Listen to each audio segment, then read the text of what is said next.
This lesson is on using the for loop to loop through code in PHP.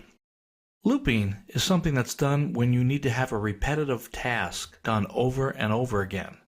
Now, it's usually not exactly the same thing. Some data may change or a variable value changes, but you get power out of running code in what they call a loop, getting it to go over and over and over again for as many times as you need it to go. I'm showing here now just an HTML form on the window. Now, I hardwired that. I have 5 entries for team members. And when I run that, it's going to go through it and display it back to me with a simple loop as well. Let's go ahead and put some names in. Bob, Jane, Mary. I won't even fill it up. I'll just fill in 4. Hit the button. Now, down here is where I get the response to that. Steve, Bob, Jane, Mary. Up at the top, I'm showing you just a very simple loop that I did where I'm putting out line numbers.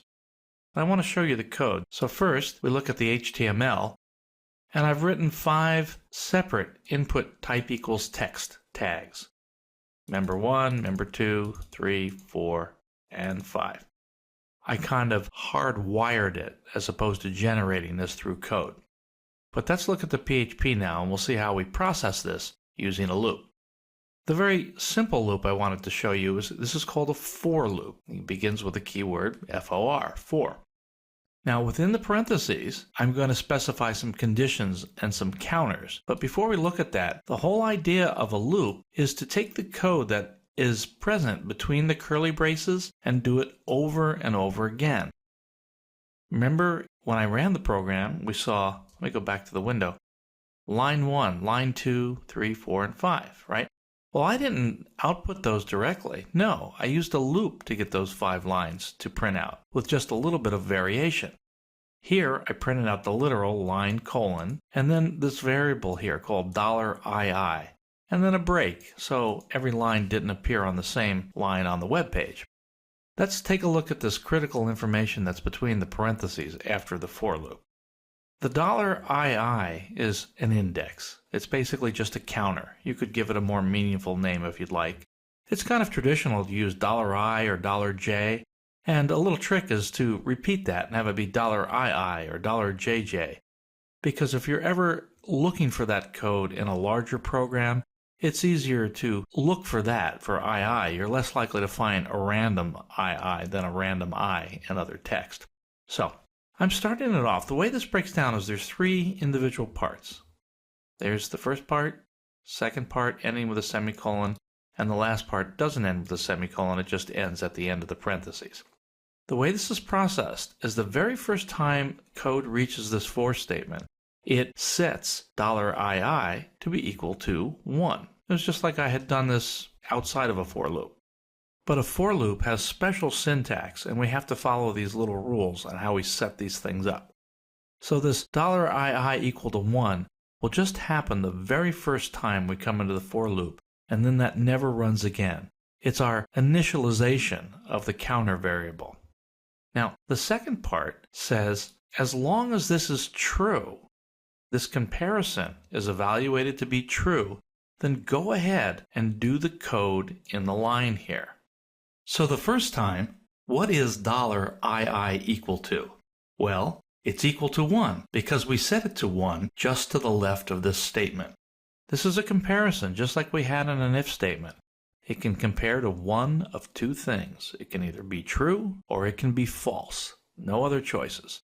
So as long as it's true, it's going to go ahead and try to execute the code between the curly braces that are below. Right now, that's just 1 line of code. So the first time in, it ignores this. It comes in and says, is this true? Yep, 1 is less than or equal to 5. So let's print out line, and then here $II is 1, and the break. And then it loops back up to the top. Doesn't do this again. Before it looks at this again, it actually goes all the way to the right. And now it does this for the first time. It says bump up $II by 1. That's essentially just add 1 to it. That's the shortcut for that. We've seen that before. So now it bumps it up, and then it comes back and does the comparison again. Well, the second time in, $II is equal to 2. That's still less than or equal to 5. So it prints the next line, but the next line doesn't look exactly like the other line because we bumped up II. So it's line 2. Go back to the display. Now it's line 2. And it keeps doing this, line 3, line 4, line 5, until $II comes up and all of a sudden it's equal to 6. When it's equal to 6, this comparison fails. As soon as it fails, it jumps down to the end of this curly brace and continues the code down the program from there, very much like an if statement. Now, let's go down here. I have the other loop down here.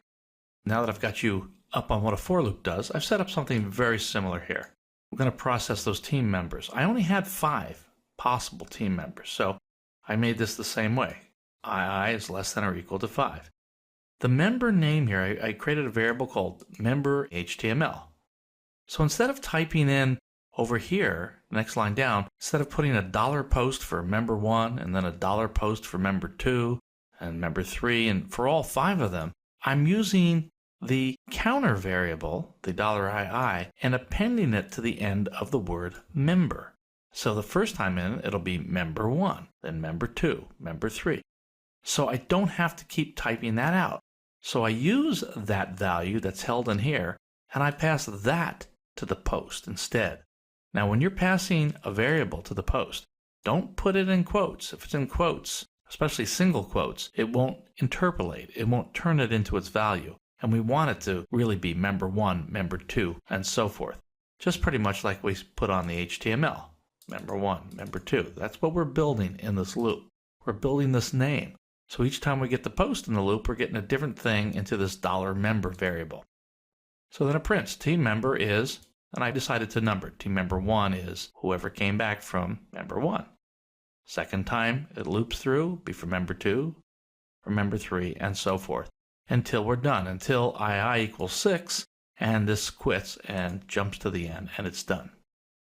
That's a special for loop. You want to use for loops when you can determine with clarity how many times you want to loop, how many times you want to go through the code that's between the curly braces. That's called an iteration of the loop. That's the technical term, where you're going to say, I'm going to iterate the loop. Every iteration happens as long as that middle segment, that comparison, is true, and then it ends.